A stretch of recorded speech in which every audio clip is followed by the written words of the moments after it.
नमस्कार दोस्तों, QQ news पर आपका स्वागत है। तो दोस्तों, रजत तय्यप अर्दोगन अभी पिछले हफ्ते पीएम मोदी से मिले थे सीओ के बैठक में, लेकिन उस बैठक के तुरंत बाद ये रवाना हो गए अमेरिका के लिए, क्योंकि इन्हें यूनाइटेड नेशन में एक भाषण देना था।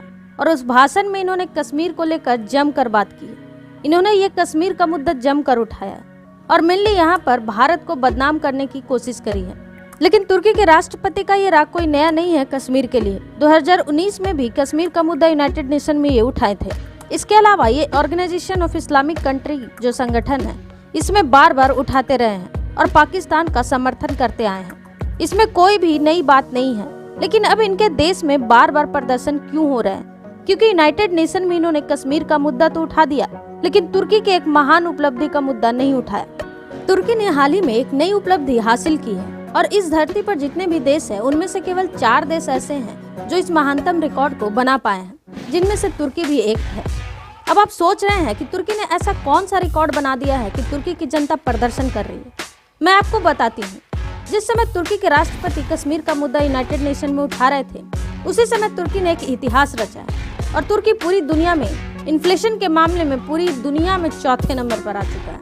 यानी कि महंगाई जहाँ पर सबसे ज्यादा बढ़ी है, उस लिस्ट में है तुर्की। और आप जानकर हैरान हो जाएंगे कि तुर्की की सरकार ने खुद कहा है कि हमारे देश में महंगाई 80% तक बढ़ चुकी है। वहीं जो स्वतंत्र अर्थशास्त्री है, उन्होंने कहा है कि तुर्की की सरकार झूठ बोल रही है। तुर्की की महंगाई अभी इस समय 134% है। आप यह स्क्रीन पर देख सकते हैं। मैं प्रूफ के लिए ये आंकड़ा दिखा रही हूँ, जो हर महीने ये बताते हैं कि किस देश में कितनी ज्यादा महंगाई है। जरा आप खुद सोचिए कि भारत में जो महंगाई का आंकड़ा है, वो सरकार के हिसाब से 7% है। वही जो अर्थशास्त्री है, उनके हिसाब से 9 से लेकर 10% है। अगर हम इस आंकड़े के हिसाब से बोले तो भारत की महंगाई 10% है, जिससे सरकार को लोग गालियां दे रहे हैं कि हम लूट गए, हम बर्बाद हो गए, सरकार ने आम आदमी को महंगाई बढ़ा के मार डाला।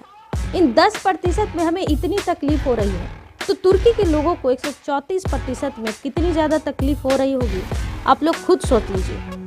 और तुर्की के लोगों के लिए सबसे मुश्किल बात यह है कि उनका राष्ट्रपति अर्दोगन इस महंगाई को कम करना तो छोड़ दो, उल्टा उन्हें फंसाने की कोशिश कर रहा है। दरअसल अर्दोगन महंगाई से ध्यान बटाने के लिए कह रहे हैं, जो दुनिया का हर एक तानाशाह करता है।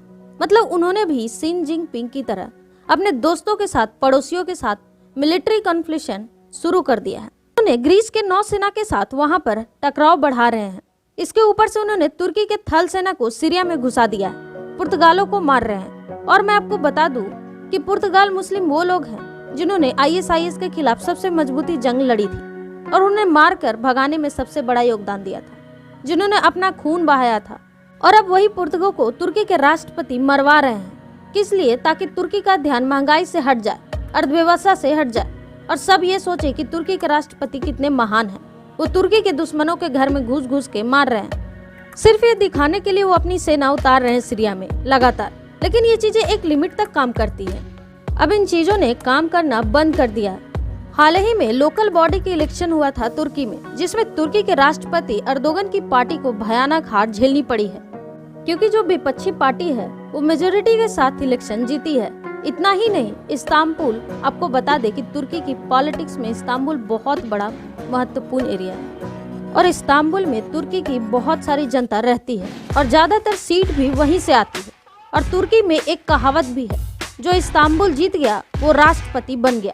लेकिन आप सभी को बता दें कि आप सुनकर हैरान होंगे कि तुर्की के राष्ट्रपति ने इस्तांबुल के मेयर के चुनाव में अपने प्रधानमंत्री को उतार दिया था और वो प्रधानमंत्री इलेक्शन हार गया। जो उनका विपक्ष दल था वो भयानक वोटों के साथ जीत गया है। और अपनी तुर्की में हो रही लगातार हार की वजह से अर्दोगन इतने डिस्परेट हैं कि वो कभी कश्मीर का मुद्दा उठा रहे हैं तो कभी इजराइल के खिलाफ फिलिस्तीन का मुद्दा उठा रहे हैं, ताकि उन्हें उनके देश में एक मुस्लिमों का लीडर माना जाए, ताकि लोग उन्हें मुस्लिमों का खलीफा माने और इसी बेस पर उन्हें दोबारा राष्ट्रपति बनाए। और इसलिए आप देखेंगे कि आने वाले कुछ महीनों में ये कश्मीर पर और भी बयान दे सकते हैं। लेकिन आप इन्हें सीरियसली मत लीजिएगा, क्योंकि ये आदमी अपने देश को बर्बाद पहले ही कर चुका है। और आप देखेंगे कि जैसे ही अर्दोगन राष्ट्रपति पद से हटेंगे, भारत और तुर्की के संबंध दोबारा से फिर से मजबूत होंगे, क्योंकि जो इनके विपक्षी लीडर हैं वो पहले ही भारत के फेवर में कई बयान दे चुके हैं। हालांकि इस मामले पर आपका क्या मानना है, हमें कमेंट करके जरूर बताएं। धन्यवाद।